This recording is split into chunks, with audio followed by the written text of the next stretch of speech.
السلام عليكم حبابي وحباباتي. كنتمنى هاد لا فيديو لقاكم بخير وعلى خير وفي احسن الاحوال. واللي كتشوف القناه ديالي لاول مره كنقول لك مرحبا بك. اليوم ان شاء الله رجعكم لي كوفخ ساهلين وبنانين وكيوجدوا فرمشه عين، وتقدري تحتاجيهم لانش بوكس او الخدمه او لضيافك وليك. كيوجدوا فرمشه عين. كتبوا معايا الطريقه ديال التحضير. غنحتاج بيضه وحده، غنحتاج 2 ديال المعالق كبار ديال سكر سنيده، غنحتاج قشور ديال حامضه اولا القشور ديال الليمونه. بالنسبه للكميه على حسب عدد الاسره غنحتاج ساشي ديال فاني، شويه ديال الملح. غنخلط المكونات حتى يتخلط لنا الخليط مع البيض والسكر، ومن بعد عاد غادي نزيدو المكونات الاخرين، وهنا غنحرك مزيان حتى نحصل على هذا الشكل. عاد غادي نزيد الزبده اللي ذوبتها من قبل.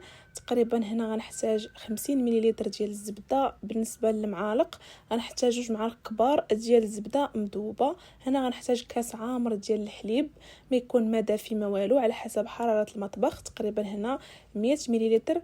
غنخلط كل شيء وغادي نزيد هنا معلقه كبيره ديال النشا. غنزيد هنا معلقه صغيره تقريبا ديال خميره الحلويات، كما شفتوا ما درتهاش كامله.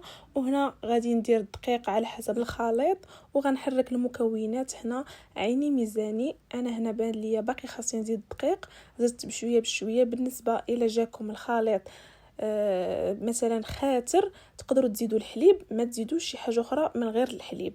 وبالنسبه الى جاكم جاري بزاف غادي تزيدوا الدقيق حتى يبان لكم الخليط على حسب اولا على شكل ديال الكيك. بالنسبه هنا البانيني ديالي انا خديت هذه خصيصا ديال لي كوفر. تقدروا ديروا البانيني العاديه غير ديال الخبز، ماشي بالضروري ديال لي كوفر. صراحه حتى هي كتجي بنينه وكتجي زوينه. وبالنسبه الا كانت كتلصق ضروري ندهنوها بشويه ديال الزيت او نرشوا عليها شويه ديال الزيت ونمسحوها بكلينكس او لزيف على حسب شنو عندكم.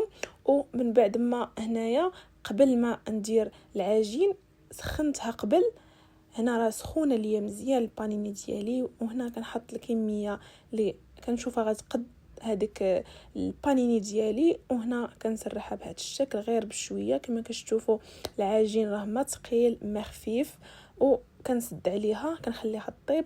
بالنسبه للبانيني انا ديالي كتبان ليا طابت الحاجه ملي كتشعلي البوله الحمراء. هنا راه باقي ما طابتش، ما تحلوش عليها نهائيا وهي كطيب باش تجيكم هذوك الربشات ديال البانيني كيجيو زوينين والشكل كيجي زوين. هنا الا حليتوا عليها تقدروا غادي تخسروها اولا شي حاجه.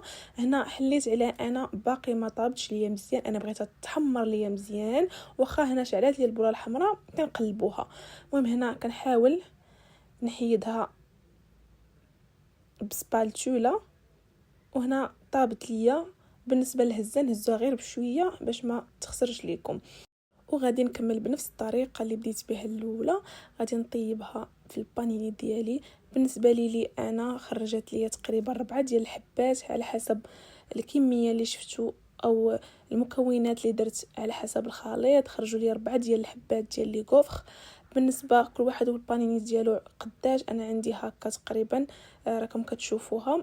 اللي عنده بحال ديالي راه غتخرج لي هاد الكميه اللي درت معكم 4 ديال الحبات ديال لي كوفر. وقبل ما تبداو لي كوفر ضروري تيستيو الباني ديالكم واش كتلصق ولا لا. وبالنسبه لي كوفر تقدروا تزينوهم باش ما بغيتو.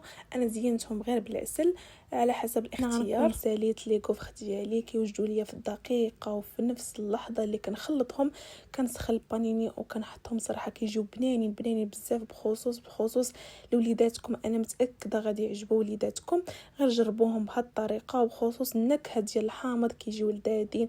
هنا انا قسمتهم على شكل قليبات بالنسبه اللي تحطوهم لوليداتكم على حسب لانش بوكس. وهنا كنقول لكم نهايه ديال الفيديو ما تنساونيش من تشجيعاتكم وتعاليق ديالكم زوينه، وما تنساوش تشتركوا في القناه ديالي. وان شاء الله نتلاقاو في فيديو جديد وفي وصفه جديده. غنقول لكم تهلاو في راسكم، الله يعاونكم، ما تنساونيش من تشجيعاتكم.